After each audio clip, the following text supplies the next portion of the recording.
जय श्री हरि। आप सभी को सफला एकादशी की हार्दिक शुभकामनाएं।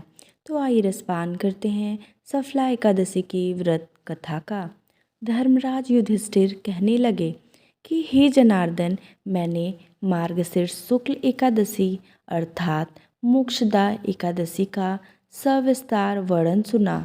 अब आप कृपा करके मुझे पौष माह के कृष्ण पक्ष की एकादशी के विषय में भी बतलाइए। इस एकादशी का क्या नाम है तथा इसके व्रत का क्या विधान है, इसकी विधि क्या है, इसका व्रत करने से किस फल की प्राप्ति होती है, कृपया यह सब विधान पूर्वक कहिए। भगवान श्री कृष्ण बोले, पौष माह के कृष्ण पक्ष में आने वाली इस एकादशी को सफला एकादशी कहा जाता है। इस एकादशी के देवता श्री नारायण हैं। विधि पूर्वक इस व्रत को करना चाहिए। जिस प्रकार नागों में शेषनाग, पंक्षियों में गरुण, सब ग्रहों में चंद्रमा, यज्ञों में अश्वमेघ और देवताओं में भगवान विष्णु श्रेष्ठ हैं, उसी तरह सब व्रतों में एकादशी का व्रत सर्वश्रेष्ठ है। जो मनुष्य सदैव एकादशी का व्रत करते हैं वे मुझे परम प्रिय हैं।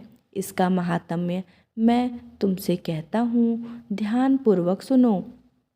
भक्त वत्सल भगवान श्री कृष्ण कहने लगे कि धर्मराज, मैं तुम्हारे स्नेह के कारण तुमसे कहता हूँ कि एकादशी व्रत के अतिरिक्त मैं अधिक से अधिक दक्षिणा पाने वाले यज्ञ से भी प्रसन्न नहीं होता हूँ। अतः इसे अत्यंत भक्ति और श्रद्धा से युक्त होकर करें। हे राजन, द्वादशी युक्त पौष कृष्ण एकादशी का महात्म्य तुम एकाग्रचित होकर सुनो। चंपावती नगरी में एक महिष्मान नाम का राजा राज्य करता था। उसके 4 पुत्र थे। उन सब में लुम्पक नाम वाला बड़ा राजपुत्र महापापी था। वह पापी सदा परस्त्री और वैश्यागमन तथा दूसरे बुरे कर्मों में अपने पिता का धन नष्ट किया करता था। सदैव ही देवता, ब्राह्मण, वैष्णवों की निंदा किया करता था। जब राजा को अपने बड़े पुत्र के ऐसे कुकर्मों का पता चला तो उन्होंने उसे अपने राज्य से निकाल दिया। तब वह विचारने लगा कि कहाँ जाऊँ, क्या करूँ।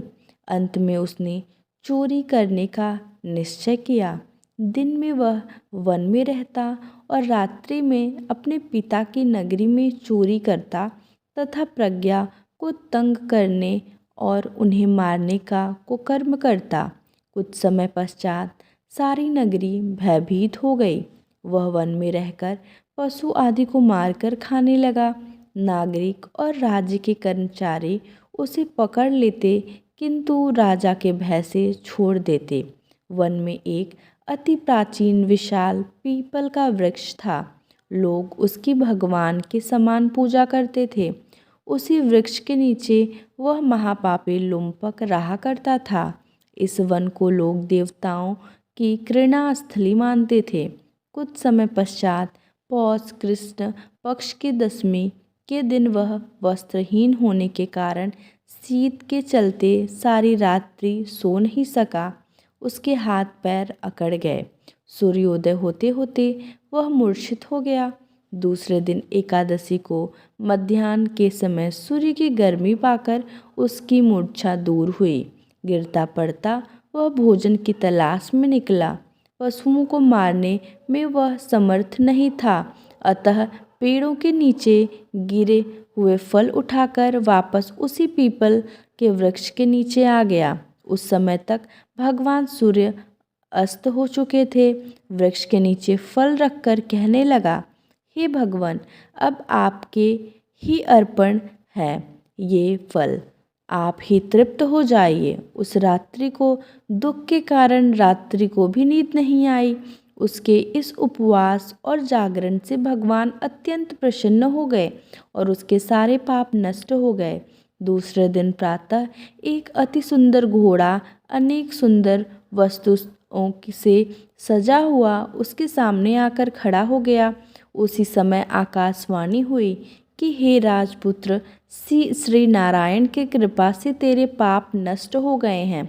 अब तू अपने पिता के पास जाकर राज्य प्राप्त कर। ऐसी वाणी सुनकर वह अत्यंत प्रसन्न हुआ और दिव्य वस्त्र धारण करके भगवान आपकी जय हो कहकर अपने पिता के पास गया। उसके पिता ने प्रसन्न होकर उसे समस्त राज्य का भार सौंप दिया और स्वयं वन के रास्ते चल दिए। अब लुम्पक शास्त्रानुसार राज्य करने लगा। उसके स्त्री पुत्र आदि सारा कुटुंब भगवान नारायण का परम भक्त हो गया। वृद्ध होने पर वह भी अपने पुत्र को राज्य का भार सौंपकर वन में तपस्या करने चला गया और अंत समय में बैकुंठ को प्राप्त हुआ। अतः जो मनुष्य इस परम पवित्र सफला एकादशी का व्रत करता है उसे अंत में मुक्ति मिलती है। जो नहीं करते वे पूंछ और सींगों से रहित पशुओं के समान है। इस सफला एकादशी के महात्म्य को पढ़ने से अथवा श्रवण करने से मनुष्य को अश्वमेघ यज्ञ का फल मिलता है। तो ये थी सफला एकादशी की संपूर्ण कथा। जय श्री हरि।